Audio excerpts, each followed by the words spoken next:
Today's scripture reading will be taken from Esther chapter 2, verses 5 through 7, and later on verse 11. Now there was a Jew in Susa, the citadel, whose name was Mordecai, the son of Jar, son of Shimei, son of Kish, and Benjaminite, among the captives carried away with Jeconiah, king of Judah, whom Nebuchadnezzar, king of Babylon, had carried away. He was bringing up Hadassah, that is Esther, the daughter of his uncle, for she had neither father nor mother. The young woman had a beautiful figure and was lovely to look at. And when her father and her mother died, Mordecai took her daughter as her own. Now verse 11. And every day Mordecai walked in front of the court of the harem to learn how Esther was and what was happening to her. Super excited for our next two studies together because I get to talk about one of my favorite Old Testament characters that I feel like should probably be talked about even more, and that's the guy Mordecai. But I'm also thankful because I get to talk about my first favorite character of the Bible. It's a little bit of a cheat, Jesus, and I think he's probably yours also, but especially as we bring this series together that we've had, of how Mordecai ties in so well in telling the story of Jesus. So this man, Mordecai, has something in common with Zacchaeus of the Bible. He was a little man. And I'm going to start back where Brody did, in verse 5 of Esther chapter 2, and reading in Shushan, the citadel, there was a certain Jew whose name was Mordecai. You might be thinking, well, we're not told anything there about his height. And I agree, we're not told anything about his height.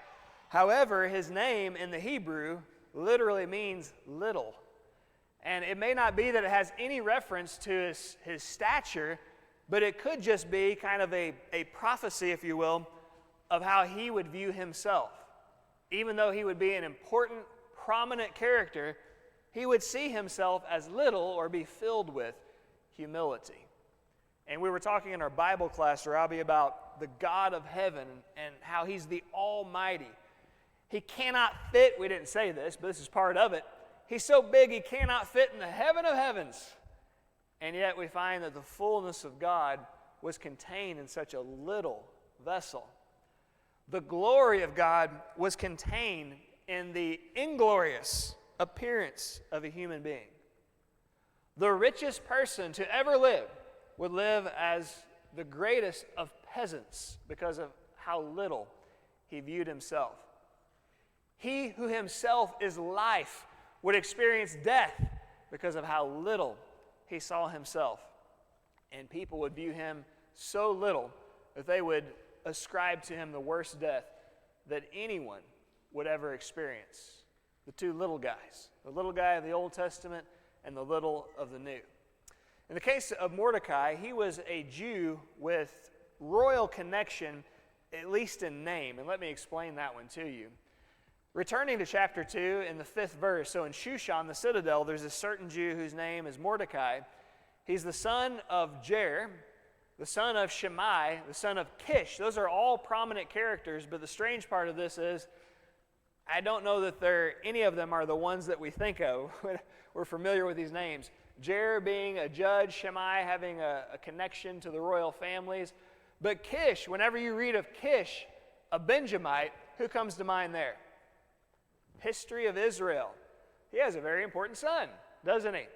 And this guy becomes the first king of the organized nation of God's people. I should say the first earthly king. The son of Kish, a Benjamite, is a Benjamite by the name of Saul. Now, I do want to state this in fairness. I'm not convinced, like the others, especially if you go on and read verse 6 and it follows. I don't think this is probably talking about the same Kish who fathered him. However, coming from the same tribe of Benjamin, the same family, names often get passed down when there are connections. And that could very well be a suggestion that he is literally of royal descent. If he's not, he's certainly connected to royalty. But in Saul, you have a connection of 1.0 as king. The one who would come in the New Testament has a much stronger connection. It's a literal connection, we know for sure, and it's 2.0. Saul has no dynasty. It's Saul, and it's one and done. David becomes king, and the dynasty just continues on down through the Savior himself. Mordecai's a good guy. He cares about children who have been orphaned. He looks out for them, and especially in his own family. So in going back to chapter 2, now we read in verse 7, Mordecai had brought up Hadassah, which is going to be her Hebrew, her birth-given name. That is, we know her better by her Persian name, Esther, which means star. And I think that's very fitting for her. She's probably given that name because she shines above all the rest. But Mordecai had brought up Hadassah, Hebrew given, that is Persian, Esther, his uncle's daughter, so this would make her, if I'm interpreting this correctly, first cousins to him. Obviously, he's older. For she had neither father nor mother. The young woman was lovely, beautiful, hence Esther, or star, she shines. When her mother and father died, Mordecai took her as his own daughter. I want you to put yourself in Mordecai's shoes. He's probably a young man whenever all this begins to unfold. And this guy is going to be pretty successful in his life. All of his future is there in front of him. He could do what most people would do and just looking out for number one and bettering himself, and he still does that as much as he can. Or he can maybe take away some of his own explorations to help out this young lady and her family who doesn't have anyone to look after her. He obviously chooses the latter because that's the kind of guy he is. And then we have Jesus, the Messiah, who steps onto the scene. He has no children of his own. By the way, we have no indication that Mordecai has any kids of his own. But when Jesus comes, he looks out at this multitude of God's people, and it was prophesied by Zechariah, Jeremiah, and others that there would be worthless shepherds in the time that the Christ would arise. And this is a fatherly or a parental role that these spiritual leaders are supposed to be supplying to God's people. And yet Jesus looks out at all the children of God, and he sees them just like sheep, he says, but sheep who have no shepherd, no leadership, no spiritual fathers and mothers to look out for them. And so recognizing that, Jesus being the good guy he says he is, he says, God, I want to be entrusted with that glorious role. I want to be a father-like figure. I want to be a mother-like, the mother hen, a mother-like figure to your children, because nobody's looking out for them. Let me be a shepherd over them, and I'll take care of their needs, just like Mordecai did for Esther. Mordecai's a secret keeper. He has this big information, but he has to keep it on the DL for a while. And he does really well in instructing others to do the same. Verse 10 of chapter 2, Esther had not revealed her people or her family, for Mordecai had charged her not to reveal it. And it's vital that she keeps this under wraps. I don't know that he sees the full picture just yet, but he recognizes it's in the best interest of their family, and it's in the best interest of their people for Esther not to reveal who she really is and her biological connections. Then there's the Messiah, as he's going about teaching people and helping and healing them. It had to have been so hard for many years for Jesus not to speak about his true Father, who he actually was. Now, there's a time and a place for the revelation of that, but it's not early on. As Jesus is teaching all of these individuals and he's helping them with life's ailments, he very specifically, on a number of occasions, lets them know, shh, let's keep this on the DL, who I really am.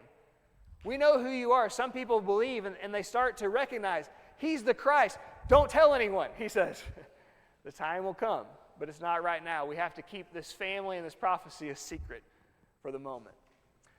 With Mordecai, he has the chance to get back at his enemy. There's this king who's in power, and it seems like it's a pretty good working relationship between Mordecai and Ahasuerus. You won't find him by that name in history. There's been some criticism toward the Bible because of that. But in later years, it was discovered, well, it's actually from history, Xerxes the First, and then you have Artaxerxes and moving on down. But this is Xerxes the First. We know him in the Bible by Ahasuerus, and he seems to have a good relationship with Mordecai. Well, Mordecai is going to get an opportunity. All he has to do is keep this secret, keep his mouth shut about this, and his enemy will be dead. And maybe you could see him getting some revenge on the king who has his people under his rule. One more time in chapter 2. While Mordecai sat within the king's gates, there were two of the king's eunuchs, those who are serving closely with the king. They become furious and seek to lay hands on King Ahasuerus. The matter, though, becomes known to Mordecai, and it appears he's the only one who could potentially stop this. Or he could keep his mouth shut and get back at the guy who's had his people under his control. But what he did was tell Queen Esther, who's become the bride of the king by this point, and Esther informed the king in Mordecai's name. He doesn't just look out for his own people. He looks out even for his enemies. He's gracious toward them, even though he doesn't have to be. And then I got to thinking about Jesus and these people who are antagonistic toward his church. How does he look at them in the New Testament? How does he treat them? Specifically, Saul of Tarsus. For a decade, he's been wreaking havoc on Jesus' work, all this that he's invested in his people and on the earth. And after about 10 years of this nonsense, at least, if not more, Jesus finally just shows up to him, knocks him off the animal that he's riding. He says, Saul, Saul, why are you persecuting me? And when he asks who he is, he replies, I am Jesus, whom you are persecuting.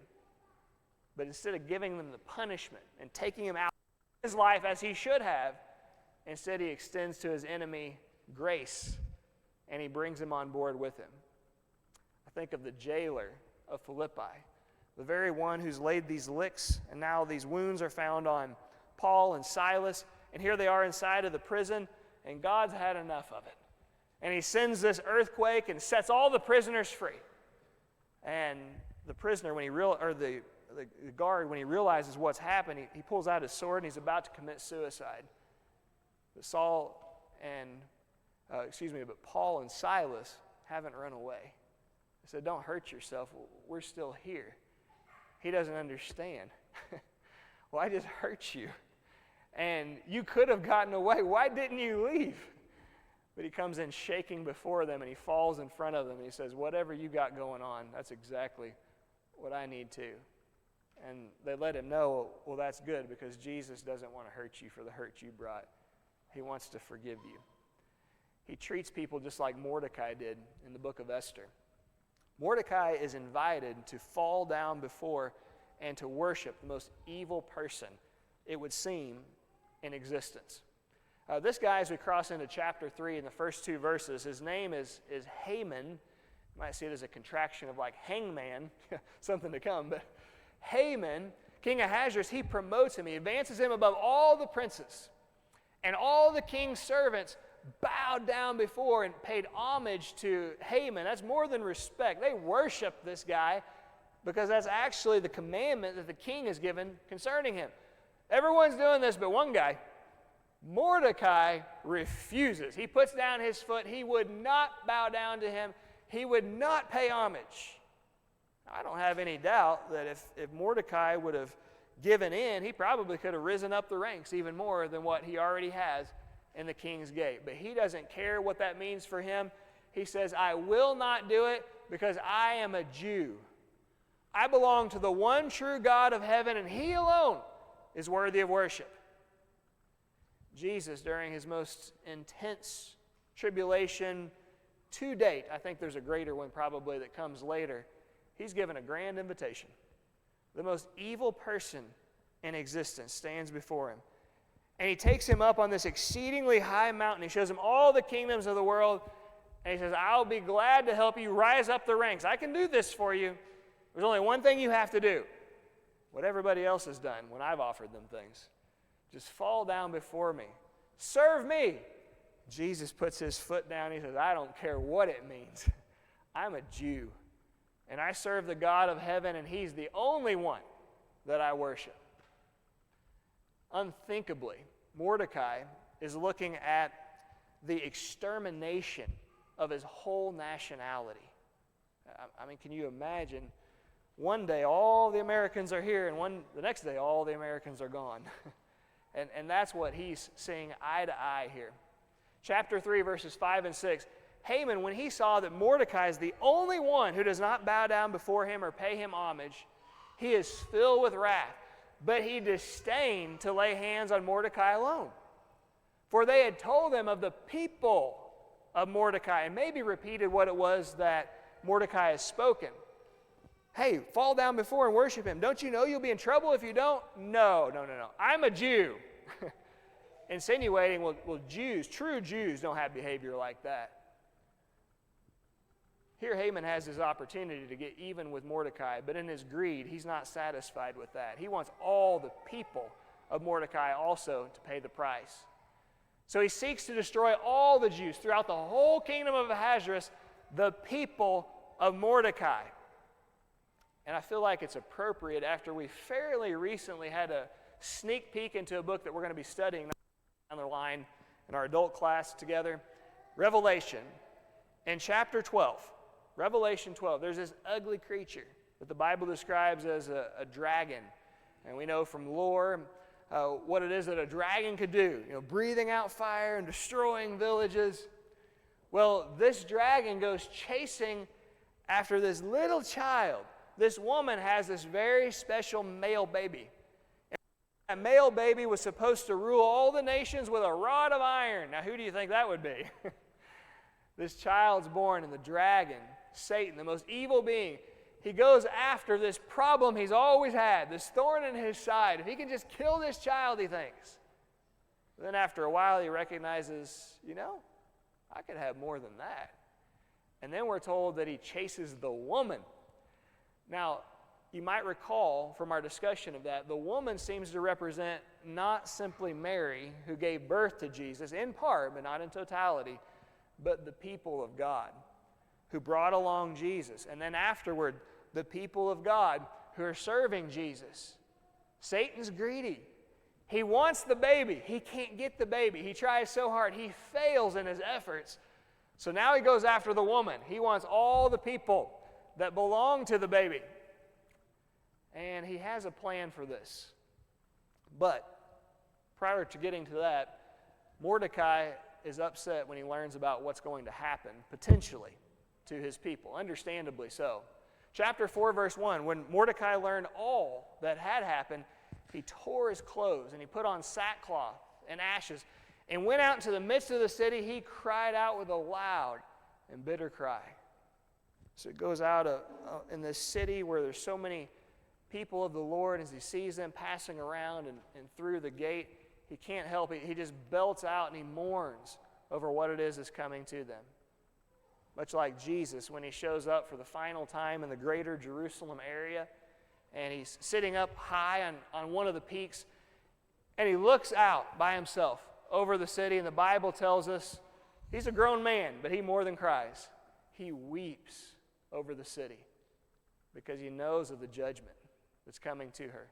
He doesn't want it to be that way. He says, "Oh, Jerusalem, Jerusalem, if only you had known, if only you understood the things that were made for your peace, but you've been unwilling." So the people of Mordecai have a high threat level right now. However, it's Mordecai first probably who ought to be concerned, because Haman is first coming after this guy. And he builds this giant wooden apparatus so that he can kill his worst enemy on just that. Notice in chapter 5, verse 14, it's his wife, that's Haman's wife, and all his friends said to him, "Let a gallows be made, 50 cubits high." Cubits, 1.5, roughly, feet. So that means we're looking at 75 feet tall. Paul, I think I'm about to the point I can stop asking you what the height of this building is. You may be glad for that. So we're looking, this is crazy, but we're looking roughly at 2 of these ceilings, the height put together. That's tall. Let a gallows 75 feet tall, 50 cubits high, be built. And in the morning, suggest to the king that Mordecai should be hanged on it. Then go merrily with the king to this banquet that's been prepared. Well, obviously, the thing pleased Haman, so he had the gallows made. A tall structure of wood. Now, why do you think if you wanted to kill somebody, you would kill them up at such an incredible height?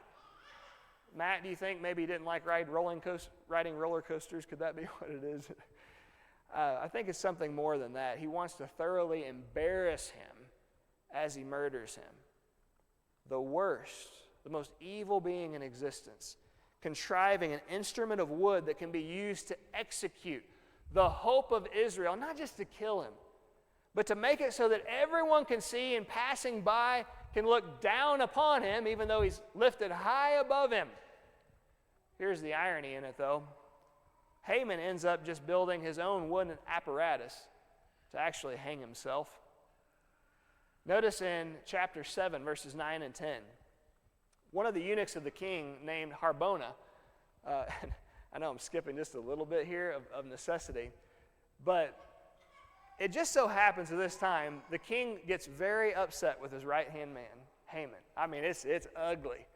And he's thinking, this can't continue in the position he's in. He's so furious with him. What should I do to him? And he's looking for help. And one of his left-hand men stands up and says, well, this guy just built a gallows yesterday. He was going to hang Mordecai, the guy you love so much, on it. Perfect, the king says. So what I want you to do is get Haman, and we're going to hang him on it, the very gallows that he had built for his enemy. Satan had no idea what he was doing with Jesus. I think that was our previous question and answer. 1 Corinthians 2, none of the rulers of this age knew. He's called the ruler of this age, the ruler of this world. That includes Satan. He had no idea. Had they known, they would not have crucified the Lord of glory. They thought they were murdering the enemy, getting rid of the problem, and they thought they would thoroughly embarrass him in the process. Satan had no idea that as Jesus drew his last breath on the cross, when he thinks, yes, I won the victory, that he had actually just crucified himself upon that cross that he had placed Jesus. There are two necessary consequences to the defeat of this enemy via the hope of Israel. Consequence number one, he now gets all the power that the enemy once had. And I want you to think about that relative to Haman. This is an individual, when he's angry with others, he has the power of life and death. And because of that, he can take living corpses, cause them to be deceased, and put them into the ground. He has the power of death and the power of grave. Haman does. Chapter 8, verse 2. So the king took off his signet ring, which he had taken from Haman before he executed him, and he handed it over. He gave it to Mordecai. If you want to know what the relevance to the signet ring is, think about the wording there. Signet. It forms the base of our English word signature. And when a king wanted something done back in the day, I don't know if it's because they were poor writers or what, but they might not sign their names. They just had this ring that essentially was their signature, kind of like we would a stamp. And they would impress that into wax or the like, and that would be their signature. Well, if the king over the empire gives you his signature that you wear on your finger, you have almost unlimited authority to do whatever you want. That's what Haman possessed. And we find with the story of Mordecai that he all but possesses all power over death and the grave, what he can do with people. But the king takes that off to Mordecai because he's executed the enemy on the high wooden apparatus that he had built for the hope of Israel. So now you have Mordecai who's holding the same signature of the king, and now he has the power over death and the grave that his enemy once held. It's in the first chapter of Revelation that we find Jesus holding keys. Keys in the Bible refer to power, if they're not talking about literal keys, which is obviously the case here. It's figurative keys. And we're told that Jesus says, I am he who was dead, but now I am alive forevermore. And now I'm holding the keys. Now I have power over what? What he just describes to us. Over death and over the grave. That's not something he had prior to his death and his subsequent resurrection. So, necessity number one of defeating the wicked enemy, he takes the power that he once held. But the second one, and I think hits a little closer to home for us, he takes the people that once belonged to him. Look at verses 1 and 2 in that very opening. Esther 8, 1 and 2. On that day, King Ahasuerus gave Queen Esther the house of Haman, the enemy of the Jews. And Mordecai came before the king, and it was revealed then by Esther how Mordecai is related to her. Well, notice down in verse 2, And Esther appointed Mordecai over the house of Haman. All the things that belong to him, and very potentially all the people who belong to him. And it's through the execution of the enemy on the wooden instrument of death. Through the execution of the worst enemy who's ever been. On the very wooden instrument of death that he had prepared for the hope of Israel. That day there's a great earthquake. And we're told rocks are split. The veil of the temple, as you saw earlier, torn in two, thrown open from top to bottom, and many graves were open. But it's not until the third day, when there's another mighty earthquake, we're told that many bodies of the saints who had fallen asleep were raised, but not until after Jesus' resurrection. Starting to see what that power means for us? The one who proved, I now have the power that was formerly in the hands of the enemy over death and over the grave. Now it belongs to me. And now all the people who have fallen prey to the work of the enemy, death and the grave, I've won back for myself. Now I'm in control. And where we stand right now in the story of Mordecai, there's only one thing that's left. It's time for him to announce what he wants for the entire world. Just really quickly here, I'm kind of curious. Raise your hand if you know the human significance of Esther chapter 8, verse 9. Esther 8, 9. Maybe? Okay. All right, you have it in your mind? Okay, raise your hand if you knew this. Be honest. It's the longest verse in the Bible. People did that, so it's not a big deal. I was just curious if you knew that. That's one verse, and that's super long, isn't it? It's like 2 or 3 put together. We'll conclude on this. Esther 8:9, the king's scribes, they're called at that time, and it was written according to all that Mordecai commanded. To the Jews and the princes of the provinces from India, which you probably know from the world map, that's way out east, all the way to Ethiopia relative to the Bible lands. That's going to be somewhat out west and certainly south. So not just the Jews, but all the commandments of Mordecai are made known to the princes of the provinces from India to Ethiopia. 120 provinces in all. I'm going to say that covered some territory. To every people in their own language. You have the hope of Israel in the attempt to eradicate him on a wooden instrument of death by the most evil person, quite possibly, who ever lived. And yet this same one ends up just hanging himself on that same wooden instrument of death. Mordecai, the hope of Israel, is exalted to number 2 in the kingdom, and he's given a ring, power over death and over the grave.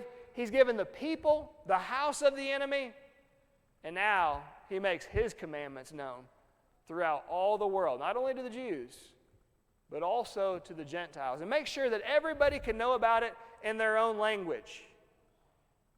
I want you to grab a hold of a very special book. I think that probably most of us, even if it's digital, a very special book that you brought with you. What's contained in there? Last time I checked, there's a lot of red, but of course I think we understand that even the stuff's not in red, as Paul would say, 1 Corinthians 14:37, these are written as the commandments of Christ. Do you know it wasn't originally written in English? Not even close. It was originally written in 3 languages: Hebrew, Aramaic, and Greek.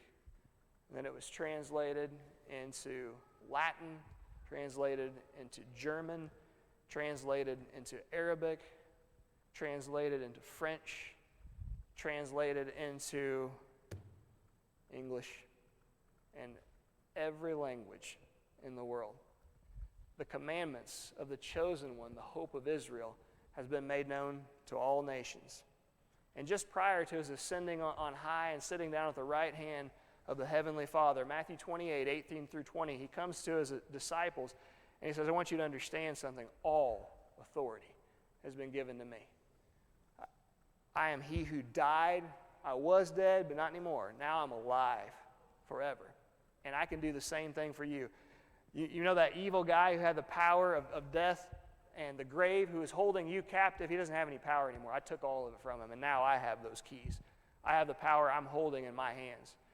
You remember that signet ring that he had on his hand? Yeah, he doesn't possess that anymore. That was taken off, and look over here. That's the keys right there that he's holding. All authority has been given to me in heaven and on earth. Go, therefore, and make disciples of all the nations, all the provinces today, all the countries of the world, baptizing them in the name of the Father and of the Son and of the Holy Spirit. And I want you to teach them all things that I have commanded you, just like Mordecai in the Persian Empire. And lo, I am with you always, even to the end of the age. Jesus, the one who has gained the victory over the evil one, and now he holds the power, the signet ring, the keys over death and the grave, gives every one of us an incredible opportunity. We can either continue living as slaves of the wicked one and have to fall prey to the punishment of death and the grave, or we can choose to align with the one who won the victory over them so that we can enjoy it with him. And that's the decision he gives us to make. I hope when you look back, we're not done with Mordecai just yet, almost, but not yet.